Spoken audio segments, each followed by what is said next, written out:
मारिया, मैं ज़रा आपसे ये जो ट्रंप साहब की गुज़िश्ता रोज़ जो जीत हुई है और अब तो काफ़ी चीज़ें क्लियर हो गई हैं, पहले तो ज़रा आप ये भी बता दें, आपने तो नहीं उनके खिलाफ कोई ट्वीट की हुई थी, और अगर की हुई थी तो क्या डिलीट कर दी?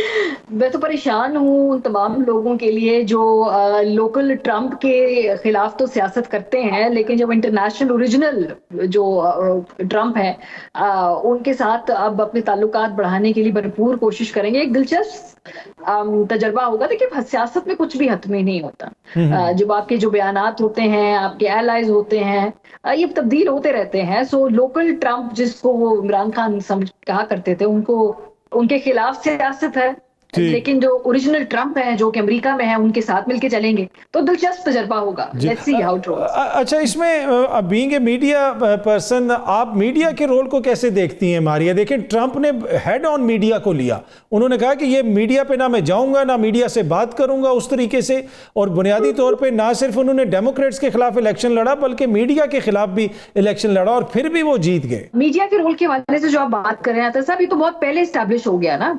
आप पाकिस्तानी इलेक्शंस को देख लीजिए। इसी तरह अमेरिका में भी जो लेग है, जो ओल्ड स्कूल मीडिया है, जिसके ऊपर जो इंटरेस्ट ग्रुप्स हैं वो उस मीडिया को चलाते हैं, जिसका आवाम से राब्ता टूट चुका हुआ है, जो यंग लोगों की आवाज, जो मार्जिनलाइज्ड ग्रुप की आवाज, जो नए ऑल्टरनेट आइडियाज की आवाज अपनी मेन स्ट्रीम के ऊपर नहीं दिखा रहा, जो बदलती हुई ग्राउंड रियलिटीज के साथ कनेक्टेड नहीं है, उसको शिकस्त हो रही है। पाकिस्तान के इलेक्शन में पाकिस्तान के जो मंचे हुए, जो एस्टेब्लिश्ड तज्जिया निगार थे, उनके तज्जिए गलत साबित हुए, क्योंकि नीचे से अवाम ने, नौजवानों ने उठ के इस यूनिक तरीके से वोट डाल दिया कि किसी की रहमो गुमान में नहीं था।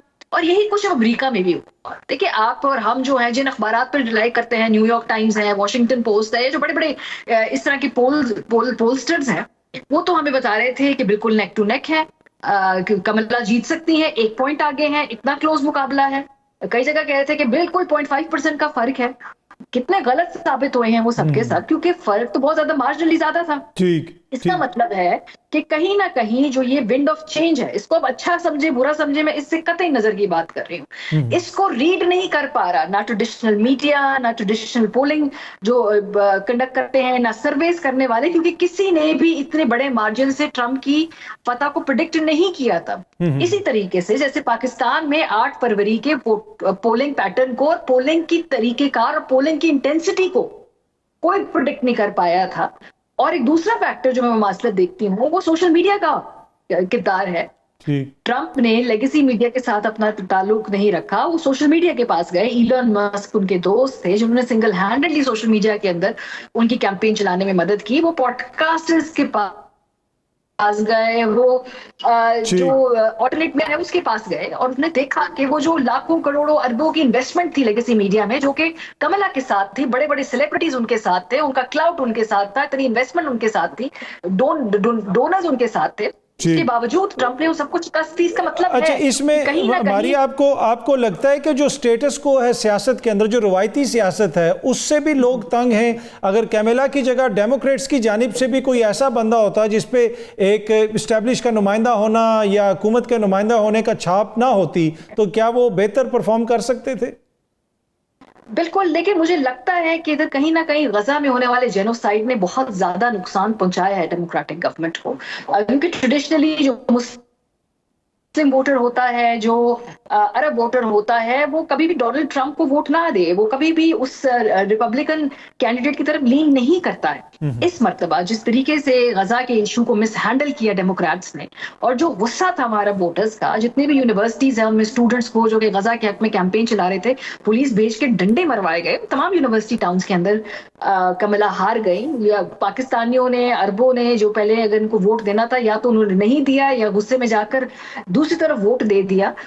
तो ये भी बड़ा एक अहम फैक्टर था जो साबित हुआ। और जाहिर सी बात है, लोग थक गए हैं स्टेटस को से, वो तब्दीली चाहते हैं, बेजार है, वो अपने बिल्स नहीं दे सकते, वो घरों की कीमत अपनी नहीं चुका सकते, उनके गैस के सारे जो इस वक्त बिल्स हैं वो बहुत ज्यादा हैं। तो it also came down to मतलब एक्यूमुलेटिव एक तरह का ये इफेक्ट है। अच्छा, दूसरा, पाकिस्तान पे इसका इफेक्ट आप कैसे देख रही हैं? जो खान साहब के हवाले से बात की जाती है कि शायद उनको कोई रिलीफ मिले, ये कोई आपको नियर फ्यूचर में कुछ होता हुआ नजर आ रहा है? देखिए, टाइमलाइन देखिए, अभी तो 3 महीने में ट्रंप जो है वो सदर बनेंगे। फिर वो थोड़ा सा अमूर हुकूमत संभालेंगे, तो फौरन तो ये सब कुछ, अगर हमें बात कहें कि जी कल ही वो परसों ही फोन आ जाएगा, 4 दिन बाद ही ट्वीट हो जाएगी, ऐसा होता मुझे दिखाई तो फिलहाल नहीं दे रहा। टाइम लगेगा, हैंडिंग ओवर टेकिंग ओवर होगी। देखिए अब यहाँ से जो आगे की सियासत है वो तमाम उस पाकिस्तानी डायस्पोरा के हाथ में है, जो कि वहाँ रिपब्लिकन कांग्रेसमैन या और जो दीगर कानून साज से ताल्लुक रखने वाले लोग हैं, उनकी कैंपेन्स के अंदर डोनेशन करते रहे हैं, उनसे कुर्बत हासिल करते हैं, या उनके अपनी कॉन्स्टिट्यूएंसी का जो प्रेशर है, अगर यहाँ पर ज्यादा पाकिस्तानी डायस्पोरा है तो वहां का जो कांग्रेसमैन होगा, तो ये उन्होंने मोबिलाइज करना है। अब वो कैसे करेंगे, कितना जल्दी करेंगे, उसके लिए उनको पैसा इस्तेमाल करना पड़ेगा, इसके लिए उनको ताल्लुकात इस्तेमाल करने पड़ेंगे, सोशल प्रेशर करना पड़ेगा।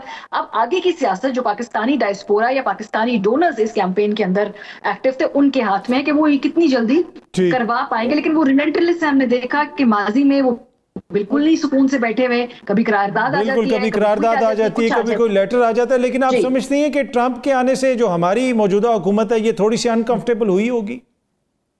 देखिए जो मौजूदा डिस्पेंसेशन है, जो मौजूदा ताल्लुक है एस्टैब्लिशमेंट का और हुकूमत का, वो इस वक्त बहुत ज्यादा बाइडेन के साथ कंफर्टेबल है। इसमें तो ढकी छुपी कोई बात नहीं है। इनका कोई ताल्लुक इंग्रेस नहीं है ट्रंप एडमिनिस्ट्रेशन के अंदर। खान साहब की थी, अपना एक जाती ताल्लुक था, वो सियासत पे कितना असरअंदाज होता है ये देखना होगा। तो वो इमरान खान को जानते हैं, इमरान खान उनका ताल्लुक रख चुके हैं। शहबाज साहब, जरदारी साहब, इनका बाइडेन के साथ कोई बहुत अच्छा ताल्लुक नहीं था, लेकिन एक अंडरस्टैंडिंग इन हुई थी कि एक दूसरे के साथ फेमिलियरिटी थी। सो डेफिनेटली जो मौजूदा डिस्पेंसेशन है, कहीं ना कहीं वो अनकंफर्टेबल जरूर हुए हैं, उनके पैर थोड़े से लड़खड़ा जरूर रहे होंगे। वो जरूर अगले ट्रंप इंतजामिया के अंदर इनरोड्स बनाने की कोशिश करेंगे और अपने ताल्लुकात बेहतर करने की कोशिश करेंगे। जो पहली वाली जो सहूलत थी, मुझे लगता है कि अब वो नहीं होगी मौजूदा डिस्पेंसेशन को, इस तब्दीली के बाद अमेरिका में।